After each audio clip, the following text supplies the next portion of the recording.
All right, Shalom.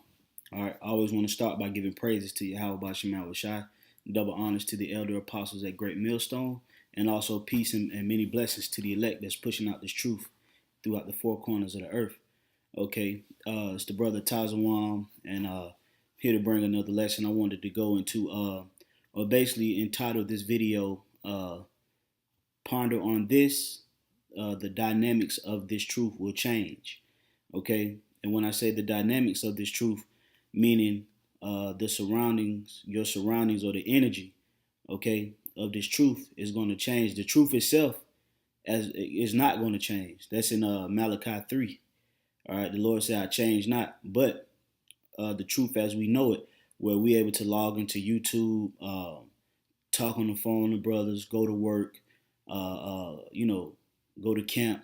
All that is going to change, but the truth is going to remain the same. So, what made me want to go into this is we really have to meditate on it, okay? Because we used to having the truth to where we could log into YouTube and watch videos at our own time, and we can read scriptures on our own time, and when we done enough studying, we can watch a game or go and deal with a woman, go to a restaurant, go to work. That's how we used to having the truth, okay? But it's going to change. The dynamics of it is going to change, okay?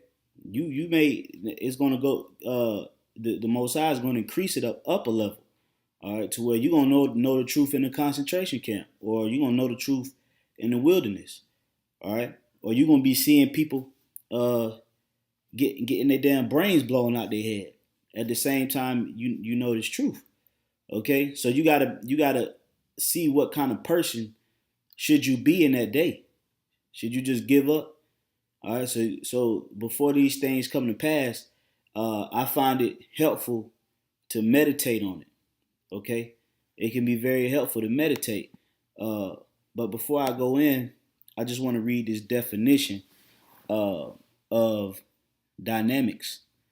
Okay, it says the branch of mechanics that deals with the motion of equilibrium of systems under the action of forces, usually from outside the system. Okay. Definition number 2, the motivating or driving forces, physical or moral, in any field. So the driving forces, okay, of this truth, all right, or your surroundings, or things of that nature, it's going to change, man. Okay, it's going to change. The truth is not going to always be, uploading videos and watching on street videos, and it's not going to be like that, man. Okay, the dynamics of it is going to change. Okay, now I got a scripture here. This is out the Apocrypha, Second Esdras, chapter 16, verse 18. It says, "The beginning of sorrows and great mournings, the beginning of famine and great death, the beginning of wars, and the power shall stand in fear. The beginning of evils." The word evil means bad times. All right, so this is going into sorrows and great mournings. We not in that time, okay? We not in the time where it's sorrows and great mournings. You see certain spats happening around the earth, or certain incidents, but for the most part, man, the Lord he gonna bring this thing on a large scale, man. All right, to where it's felt by everyone, man. No one will escape these things, man, unless you are of the elect. Okay, it says, "What shall I do when these evils shall come? All right, behold, famine and plague, tribulation and anguish are sent as scourges for amendment." See, the word amendment means change. All right, all this stuff is going to come to for what? This is the scourge. This is the ass whooping for a change. Okay, and we this hadn't happened yet, man. Okay, so it's gonna come a point in time where you're not gonna be able to turn on lights and get a cold glass of water. Okay, it's gonna come a time where you're not able to get a hot cooked meal from your woman. All right, it's gonna come a time where you can't just go deal with some bad female, man. All right, these things that's being prophesied of in the book of Esdras, this is gonna have a direct effect on our lives. So we must meditate and constantly rehearse what we could be going through in that time, preparing our mind for it. Okay? Verse 20. But for all these things, they shall not turn from their wickedness, nor be always mindful of the scourge. Okay? Now, this talking about the wicked, man. Verse 21. Behold, victuals shall be so good cheap upon earth that they shall think themselves to be in good case, and even then shall evils grow upon the earth, sword, famine, and great confusion. For many of them that dwell upon the earth shall perish of famine, and the other that escape the hunger shall the sword destroy. See? So, Akim, you got to ask yourself, what am I, now that I know this truth, and it's not the same as when I learned it, as far as your environment, what kind of man am I going to be? Am I going to be a man that's going to give up or give in to the bullshit, take the chip, or am I going to keep my patience, okay, or keep the Lord's patience? You know what I'm saying? Keep the faith. Am I willing to do this unto death? These are things you got to meditate upon, man, because the scriptures say the day of the Lord come as a thief in the night. So you got to try to prepare yourself in all angles, man. You know, and it's very, very, very beneficial to meditate upon these things. Okay, this thing is serious, man.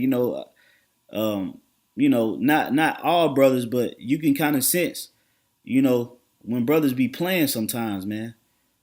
Okay, well, they think this thing is just, just like the new wave, and usually them type of dude, they don't last. They think this just like the new trending topic. It's fun to be around brothers and eat chicken and drink liquor. Okay, not considering that, it's some bad days coming, man. Okay, all right. It says, "For many of them that dwell upon the earth shall perish of famine, and the other that escape the hunger shall the sword destroy." So that lines up with Amos 5:18.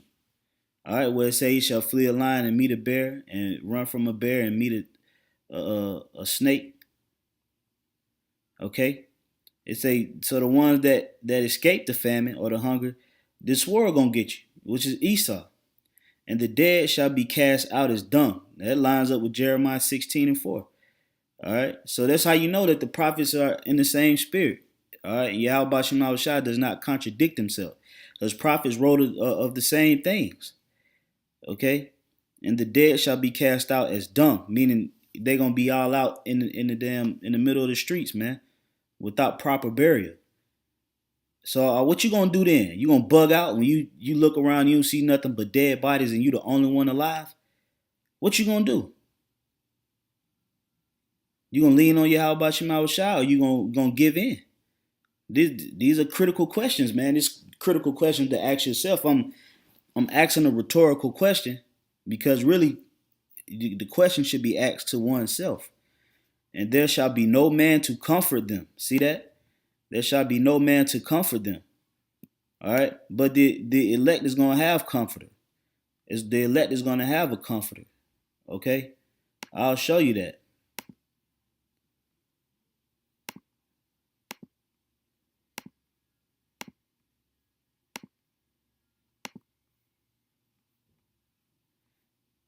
All right. First Maccabees 12:9. Therefore we also, albeit we need none of these things, that we have the holy books of scripture in our hands to comfort us. See that? So right here, okay, where was I at? Salakia, Akim.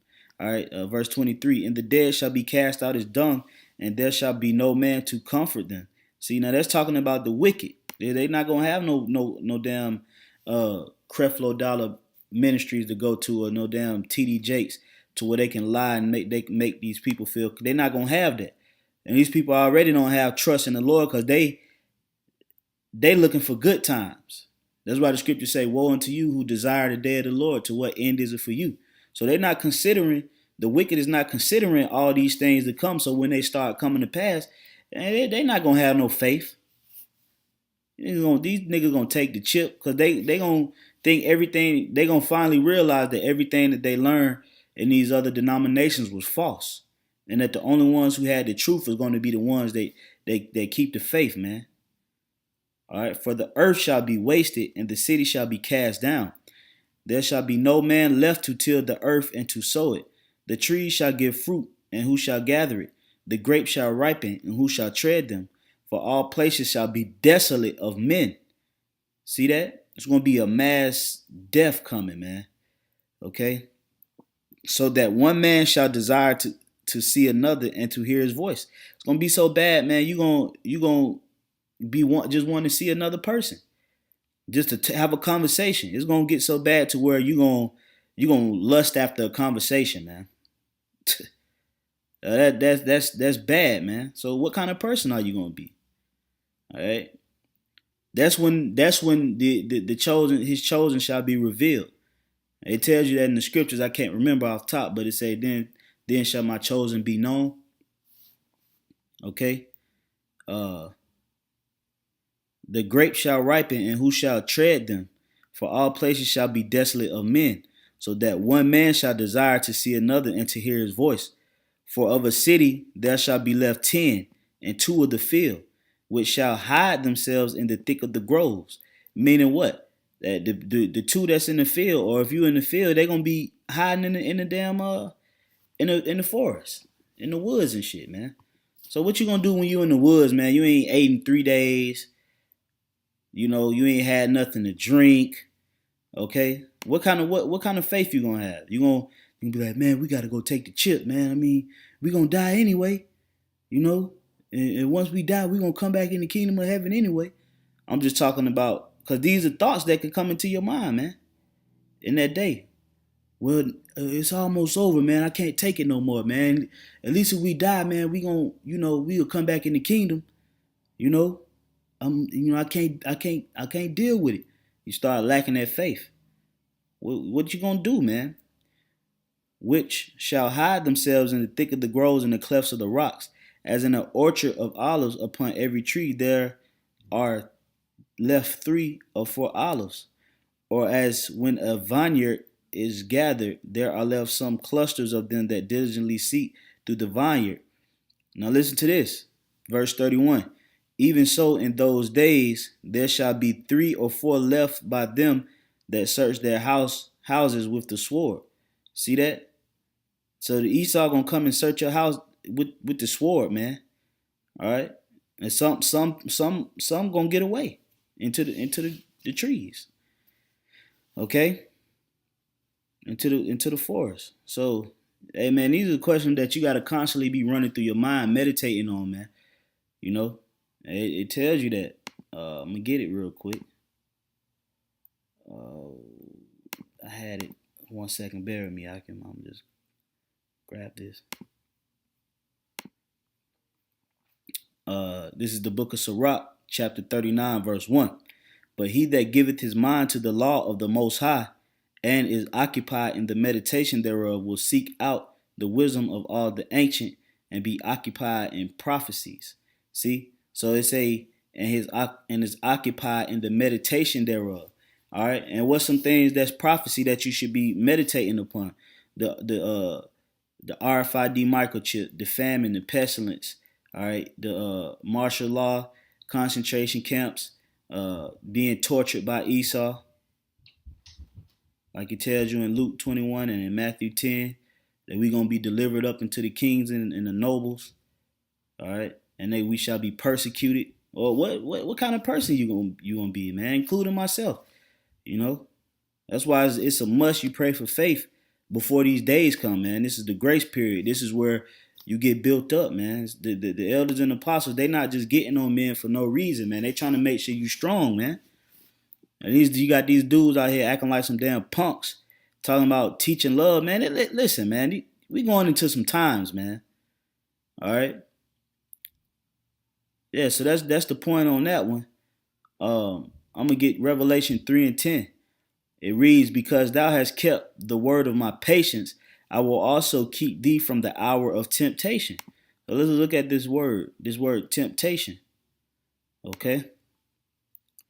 Now it says an experiment, attempt, trial, or proving.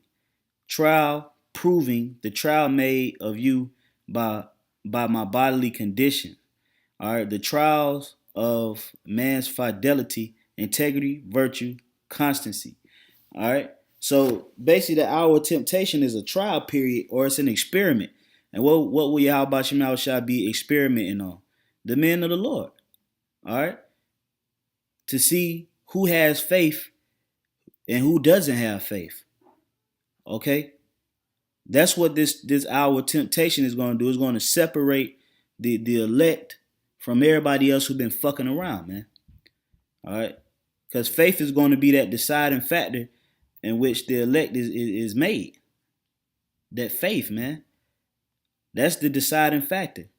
Not because you got a beard on your face, or not because you call on the name of Yahweh Shai.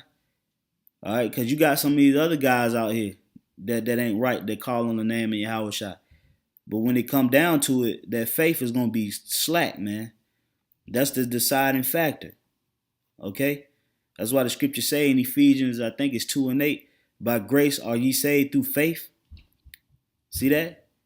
That faith, man, is a heavy thing, man. And you know, once this truth, and when I say this truth, I'm not talking about the word itself, but the truth as we know it, being able to have some kind of liberty, so to speak, here in Babylon, it's going to change, man. All right, to where it's going to get back strict. So, you know, I just wanted to throw that out there for brothers to ponder upon and think about. So that word, that our temptation, that or that experiment or that attempt, all right, you know, let's read the scripture. It says, because thou hast kept the word of my patience, I will also keep thee from the hour of temptation, which shall come upon all the world to try them that dwell upon the earth. And that hour of temptation, that's talking about the RFID microchip. Okay, that's pretty much the end all be all. That's the deciding factor. Okay, that's the deciding factor, man. Verse 11, behold, I come quickly. See, Yahweh Shema Shai telling you, he coming quickly, man. You know, so once this hour of temptation, don't get weary, man. He's right around the corner, man. Just hold on. Hey, your head could be right there on the guillotine, man. On the guillotine, getting ready to get chopped off. The scripture say, behold, I come quickly. Hold that fast which thou hast, that no man take thy crown. So, hey, man, don't let this RFID microchip take your crown, man. You know, be faithful unto death, man. All right. So, you know, I just felt the need to go into that topic, because that's pretty heavy, and I feel as if that's something beneficial to ponder upon, man. Okay, not thinking about no bitches, not thinking about no shoes that come out, the new Jordans, and you know, it's you know, you gonna think about that because you're in the flesh, but your main concern, man, should be these prophecies that's gonna come to pass, and how is that gonna affect